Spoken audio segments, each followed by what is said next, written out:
আপনি যদি জোট বিষয়ে জিজ্ঞেস করছেন তো নাকি, জোট বিষয়ে যদি জিজ্ঞেস করেন, এটা পার্টির যারা নেতৃত্ব আছে তারা কথা বলছে, তারা জানে।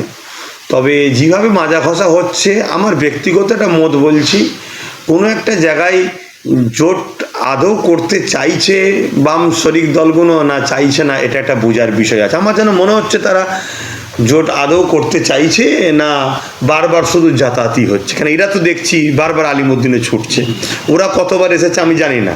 আর আমি আসা যাওয়াকে কাউকে ছোট বড় করতে চাইছি না, কিন্তু কোনো এক জায়গায় দরদ থাকলে তো উভয়ের থাকা দরকার। আমি এটা কিন্তু ব্যক্তিগতভাবে একটা কথা বলছি। পাশাপাশি আমি যতটুকু জানি 2021-এ যারা যে সিটগুলো দিয়েছিল আইএসএফ, সেই সিটগুলো দাবি করেছে, সেই সিটগুলো ছাড়া মাত্র 10টা সিট বেশি চেয়েছে। স্বাভাবিক, 2021-এ যেখানে দিয়েছি সেখানে তো দেবেই এরা, তাই না? কিন্তু 2026-এ আর 10টা সিট বেশি চেয়েছে। কিন্তু মাথায় রাখতে হবে 2021-এ কংগ্রেসও ছিল, তাই নয় সিট কম ছিল। এখন কংগ্রেসও নেই।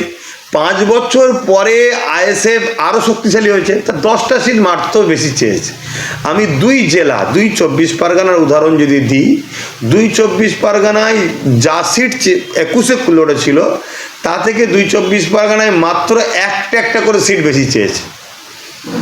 তারপরেও কেন যে এদের জোটটা এখনো হচ্ছে না, কোনো একটা জায়গায় আমি ব্যক্তিগতভাবে আবার একবার বলছি, আদৌ কি জোট করার ইচ্ছা আছে না নেই, এটাও একটা বোঝার বিষয়। এবার যারা দায়িত্বশীল আছে তারা সেটা আরও ভালো ভাববে, যারা ভেতরে যে কথা বলছে তারা বুঝতে পারবে। আমি একটু অন্যদিকে ব্যস্ত আছি, আপনারা সবাই জানেন। আর আরেকটা জেলার নাম বলছি, হাওড়া জেলা আর হুগলি জেলা। আমি যতটুকু শুনলাম হাওড়া জেলায় নাকি 2021-এ, হাওড়া জেলায় 21-এ আইএসএফ সিট দিয়েছিল পাঁচলাতে। সেই সিটটা নিয়েও নাকি একটা মতানৈক্য হওয়াতে শুনলাম এই সিটটাও নাকি আইএসএফ জোটের স্বার্থে নাকি, এটা কনফার্ম নয়। কিন্তু আমি বললাম, আমি অন্য এদের মুখ দেবো না, অন্য সাইড থেকে কথা। আমারও তো অনেক জায়গায় বাবা আছে রে বাবা কম বেশি ভালোবাসার লোক, তা সেখান থেকে নাকি দিতে চাইছে। তাহলে দেখুন কতটা স্যাক্রিফাইস করছে। এবং হুগলি জেলাতে আইএসএফ 2021-এ দিয়েছিল যে সিটগুলো, তার মধ্যে থেকে একটা সিট অলরেডি আবার বামকে দিয়ে দিচ্ছে, মানে তারা নাকি চেয়েছে। তাহলে এই যে আইএসএফ মানে জোটকে বাঁচাবার স্বার্থে অনেকটা স্যাক্রিফাইস করছে, তো সেই জায়গায় এখনও কেন হচ্ছে না? কোনো এক জায়গায় আমাকেও যারা এমনি অন্য একটা অ্যাঙ্গেলে ভালোবাসে তারাও বলছে যে ভাইজান এটা আদৌ তারা কি করতে চাইছে না শুধুমাত্র যাওয়া আসাই হচ্ছে। তো অভিযোগ করছেন, আমি এতটুকু আপনাদের মাইন্ডে বলবো, দিদি মুদির বিরুদ্ধে বাকি শক্তিগুলো ঐক্য হওয়া দরকার।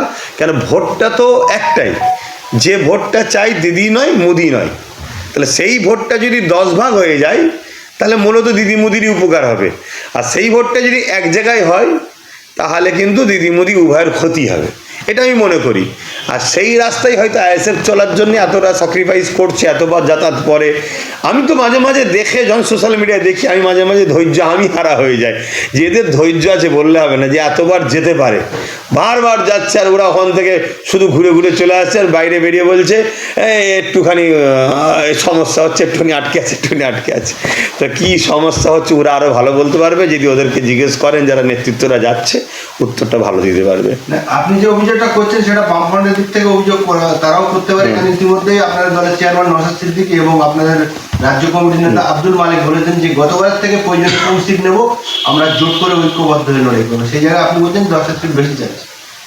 না, এটা যখন আলোচনা হয়েছিল প্রথমবার তখন শুনেছিলাম 10টা।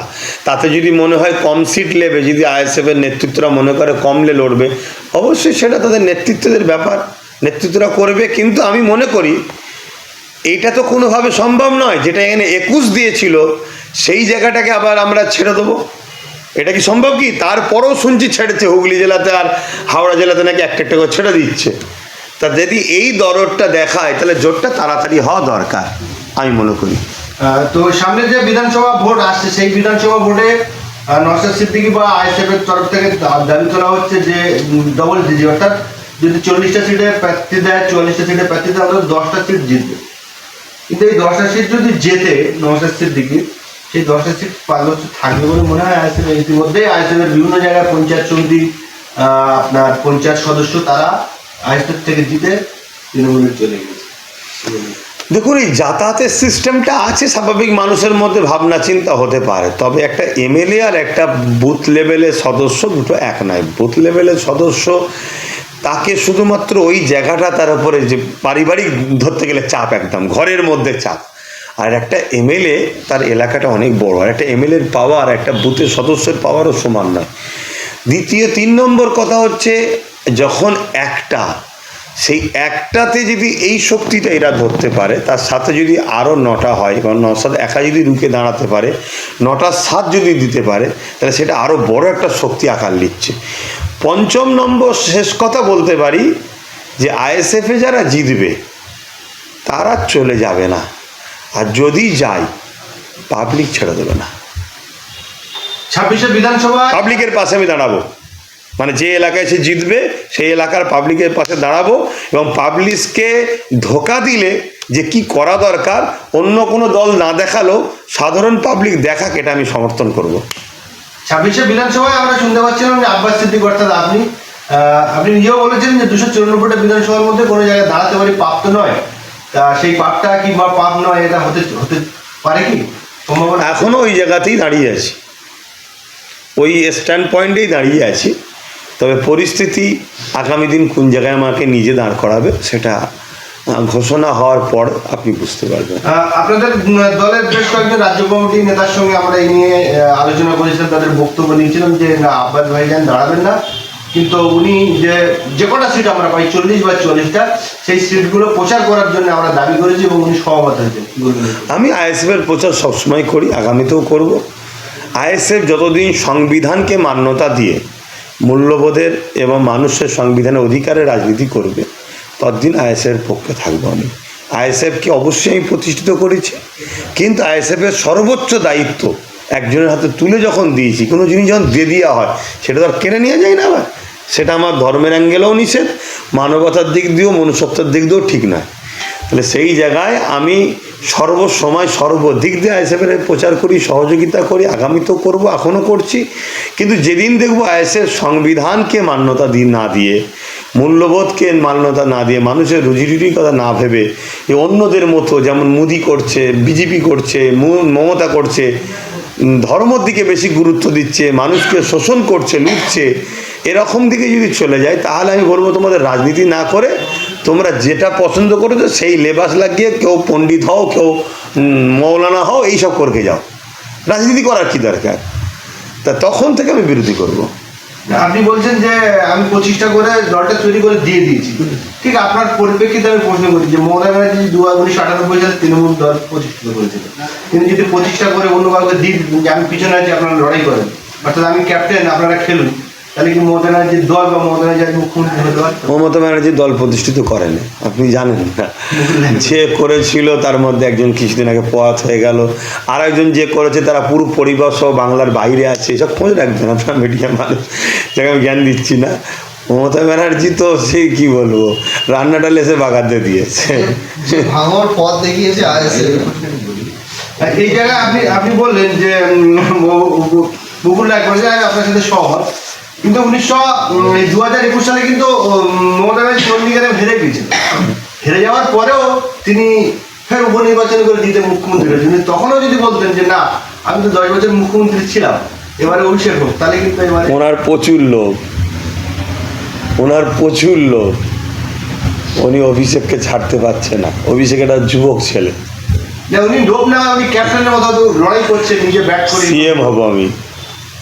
এই পথটার লোভ, এই পথটার গরম উনি ছাড়তে পারছে না। দেখুন, আমি তাদের আভ্যন্তরীণ ব্যাপার, কে থাকবে কে না থাকবে, কিন্তু উনি ওনার পথকে ছাড়তে পারছে না। নাই তো অভিষেককে দিতে পারতো, বা অভিষেকের জায়গায় আরও অভিষেক না এমপি ছিল, আরও অনেকে রয়েছে, ফিরহাদ হাকিম রয়েছে, একদম সবসময় ছায়া সঙ্গী।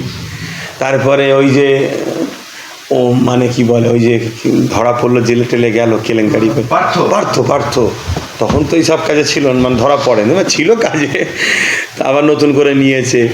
তারপরে অরব বিশ্বাস নাকি কমলে সব অনেক পুরাতন সব লোক আছে তো, তাদের মধ্যে অনেক এমএলএ ছিলেন জিতে, তাদের কাউকে তো দিয়ে দিতে পারতো যে তুমি হও, আমি যখন হেরে গেছি চলো আমি পিছন থেকে দেখছি। কিন্তু না, এই পদ আমি ছাড়ছি না, আগামীতেও ছাড়বে বলে তো সন্দেহ হচ্ছে না। কথা বুঝে আসছে? যতদিন রয়েছে একমাত্র মানুষ যেদিন বলবে তোমরা একেবারে যাও, সেদিন আপনি হয়তো দেখা যাবে হয়তো অন্য দলের সাথে জোট করে, আবার বিজেপির সঙ্গে জোট করে হয়তো পদে না চলে আসে আবার। আপনি যেমন বলছেন যে ওনার লোভ আছে, আবার এরকম হতে পারে যে উনি ক্যাপ্টেন হয়ে দলটাকে কুন্দ হয়ে ঘাড়ে করে নিয়ে চলে বেড়াচ্ছে, এরকম হতে পারে। না, হতে পারে ভাবাটা তো ভুল। বাস্তব তো এটাই দেখছি, বাস্তব তো এটাই দেখছি। কেন, আরও তো অনেকে উপযুক্ত আছে, তাদেরও তো শখ যেতে পারে যে আমি সিএম হই। পশ্চিমবাংলায় 10 জন মুসলিম প্রভাবশালী লোকের মধ্যে আব্বাস সিদ্দিকী একজন। এই আব্বাস সিদ্দিকী যদি আইএসএফের হয়ে প্রচার করে বা আইএসএফের হয়ে যদি কোনো জায়গায় প্রার্থী হয়, 2 জায়গায় প্রার্থী হলে আমার মনে হয় তিনি জিতে যাবেন। তাহলে আব্বাস সিদ্দিকী যেটা মমতা ব্যানার্জি যেটা করছেন ক্যাপ্টেন হয়ে, আব্বাস সিদ্দিকী সেটা কেন করতে পারছেন না? না, ওনাকেই যে আমার ফলো করতে হবে এমন তো ব্যাপার নয়। আমার স্টাইল আমার কাছে, তার স্টাইল তার কাছে, আমার হবি আমার চিন্তা আমার কাছে, তার চিন্তা তার কাছে। তবে আমি এতটুকু মনে করি, মানুষকে আগিয়ে দিয়ে তার পিছনে কোনো নিঃস্বার্থে লোভ না করে, পদের লোভ না করে, সমাজের সেবার জন্য মানুষকে আগিয়ে দেওয়ার, তার পিছন থেকে থাকা, এটা আমার পছন্দ।